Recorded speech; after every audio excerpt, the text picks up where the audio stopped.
Seicho no Ie quer dizer lar do progressista. Aqui é Seicho, é progresso, e é lar. O objetivo da Seicho no Ie é promover desenvolvimento, progresso no lar, construir lar feliz, que são células que compõem a sociedade, que se cada célula melhorar, a sociedade como um todo vai melhorar. Movimento da Iluminação da Humanidade, o Seicho no Ie teve início oficialmente no dia 1 de março de 1930, quando foi lançada a revista número 1, consta a palavra de decisão do Dr. Masaru Taniguchi. Levanto-me e coloco diante da humanidade, erguendo alta chama da verdade. Tornou-se inevitável levantar-me. Amigos e companheiros, venham aderir a mim. Seicho no Ie, lar do progredir infinito. Para explicar, melhor usar o pensamento dele do que ficar falando Seicho no Ie isso, Seicho no Ie assim. Tem uma frase que define, identifica o que é Seicho no Ie.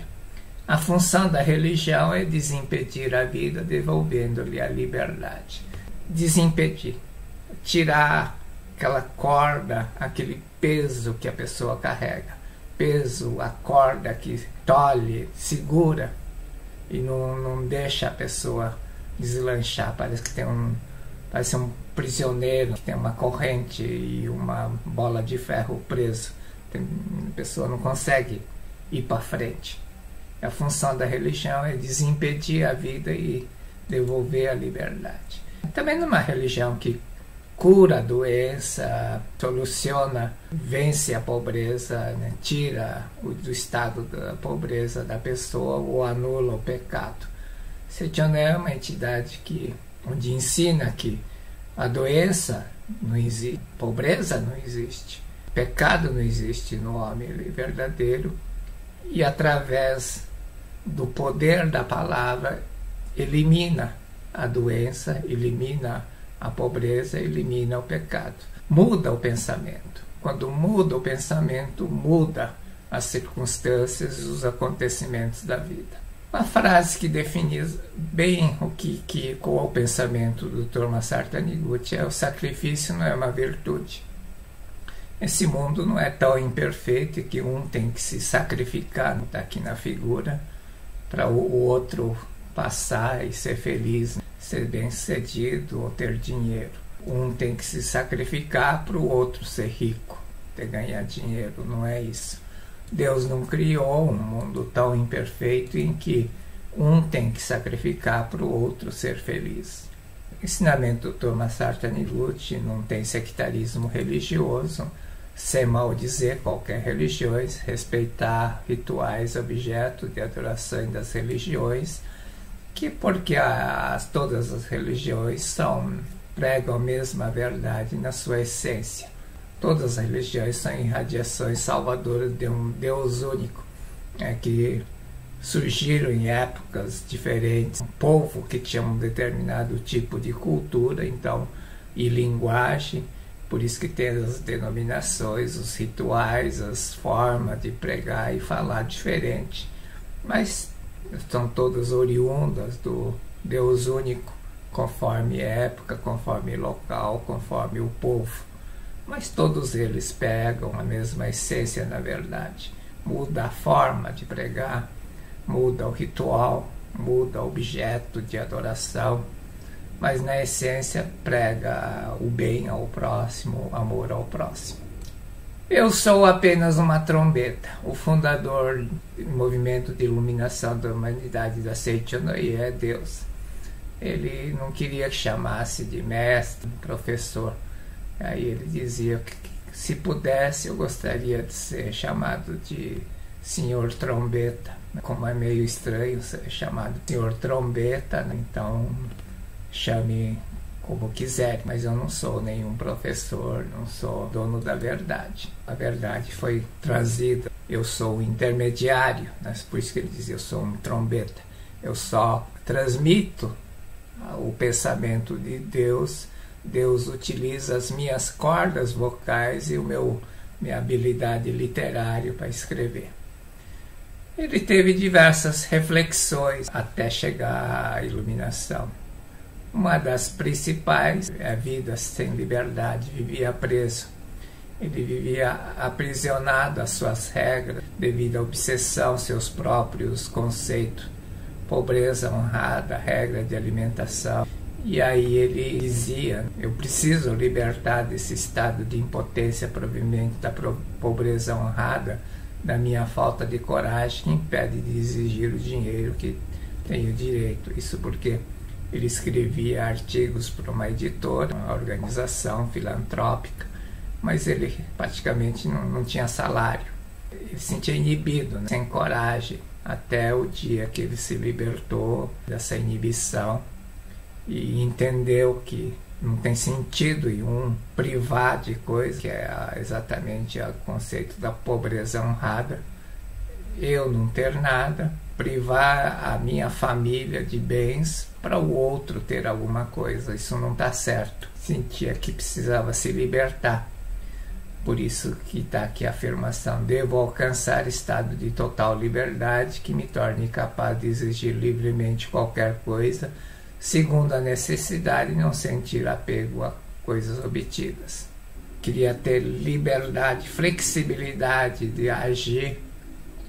Quero ter mente flexível, ter um monte de ferramenta, como está aqui, para utilizar conforme, de forma mais adequada àquela circunstância, aquele lugar, aquela pessoa, sem me ferrar uma determinada regra de procedimento. Quem tiver transcendido verdadeiramente os bens materiais não sentirá constrangido em possuí-los ou não possuí-los. Que haveria de vergonhoso em possuí-los ou não possuí-los. Isso é uma coisa corriqueira, eu passei por isso. Me sentia mal, né, quando ouvia dizer que fulano fez isso, foi viajar, foi para Paris, foi para Londres, foi em tal restaurante, tomou vinho de não sei quantos dólares. Mim sofre devido a apego às coisas materiais. Exatamente, apego material. Qual a diferença? Que aumenta você ir a Londres ou a Paris tomar uma champanhe? Eu digo isso porque eu fiz isso. Tinha um sonho, tinha vários sonhos de consumo desse tipo. Já contei no seminário. Um era ir para Londres e entrar num pub e tomar cerveja. Não, tomar um porre mesmo. Um dia fiz isso. Depois fui fazer de novo, na segunda vez não senti nenhuma graça. Eu até pensei, o que eu estou fazendo aqui? Qual o sentido de tudo isso? Nenhum. Na verdade, tudo era coisa da minha cabeça, né? Sentia menor porque eu nunca tinha ido para Londres. Qual diferença faz na prática na vida ter ido ou não ter ido a Londres ou qualquer outro lugar? Nenhum. Se pensa assim, não será porque eu ainda não consegui despertar para a verdade que matéria não é existência verdadeira, né? Então era o questionamento. Ele já tinha tido um certo entendimento que esse mundo era... Bom, o budismo já diz isso, diz que é o mundo da manifestação da mente. E quando ele estava fazendo essas reflexões, teve a primeira revelação. Chegando a este ponto da reflexão, ouvi uma enérgica voz interior que dizia: a matéria não existe. E senti-me como se tivesse sacudido a mente. Então essa é a revelação inicial, a primeira revelação. Depois, 2 anos para frente, 2 anos e meio, em 1926, 27, ele teve as 2 revelações. Mas a primeira foi: a matéria não existe. E naquele momento ele conseguiu se libertar da pobreza honrada. Sentir livre da obsessão daquela pobreza honrada. Na verdade, ele se libertou da questão do sacrifício. Viu que não tem nenhum sentido ele sacrificar ele e a família dele para fazer o outro feliz. Isso não estava certo. Tem até uma outra reflexão bem interessante, porque ele escrevia textos e dizia que queria salvar a humanidade, até o dia que ele levou bronca do pai adotivo dele, porque ele vivia à custa dos pais adotivos, morava na casa, comia, enfim, dormia, não pagava nada.